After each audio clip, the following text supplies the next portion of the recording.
बिहार चुनाव को लेकर बढ़ी सरगर्मी। बिहार चुनाव के पहले चरण की स्क्रूटनी पूरी। चिराग, बीएसपी और जेडीयू के बागी प्रत्याशी साफ। बिहार विधानसभा चुनाव के पहले चरण की सियासी तस्वीर अब धीरे धीरे साफ होती जा रही है। 121 विधानसभा सीटों पर नामांकन पत्रों की जांच का काम शनिवार को पूरा हो गया और इसके साथ ही कई बड़े दावेदारों के सपनों पर विराम लग गया। निर्वाचन आयोग की वेबसाइट पर शनिवार रात 9 बजे तक जारी आंकड़ों के मुताबिक पहले चरण में कुल 467 प्रत्याशियों के नामांकन पत्र रद्द कर दिए गए हैं।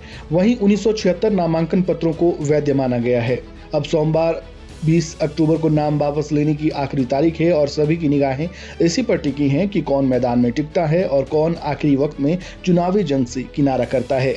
इस बार सबसे दिलचस्प मोड़ तब आया जब जेडीयू के बागी उम्मीदवारों समेत कई प्रमुख चेहरों के नामांकन पत्र खारिज हो गए। चिराग पासवान की पार्टी लोक जनशक्ति party Ramvilas Paswan, Bahujan Samaj party, BSP और जेडीयू के कुछ असंतुष्ट नेताओं के दावे भी जांच की कसौटी पर खरे नहीं उतर सके। सबसे ज्यादा सुर्खियां बटोरने वाला मामला सामने आया मौडौरा विधानसभा क्षेत्र से, जहां जेडीयू के बागी और पूर्व जिलाध्यक्ष अल्ताफ आलम उर्फ राजू का नामांकन पत्र रद्द कर दिया गया। राजू पिछली बार जेडीयू के टिकट पर यहां से चुनाव लड़े थे और दूसरे स्थान पर रहे थे। इस बार उन्होंने निर्दलीय उम्मीदवार के तौर पर मैदान में उतरने की तैयारी की थी, लेकिन अब चुनावी मुकाबले से ही वे बाहर हो गए हैं। मौडौरा से बसपा उम्मीदवार आदित्य कुमार और निर्दलीय विशाल कुमार का नामांकन भी रद्द हो गया है। इससे सीट पर अब सिर्फ 9 प्रत्याशी ही मैदान में बचे हैं। राजू के नामांकन रद्द होने को राजनीतिक गलियारों में जेडीयू के लिए बड़ी राहत के तौर पर देखा जा रहा है, क्योंकि बागी उम्मीदवार के मैदान में रहने से वोटों का समीकरण बदल सकता था। वहीं राजू के समर्थक इस फैसले से नाराज बताए जा रहे हैं और इसे साजिश करार दे रहे हैं।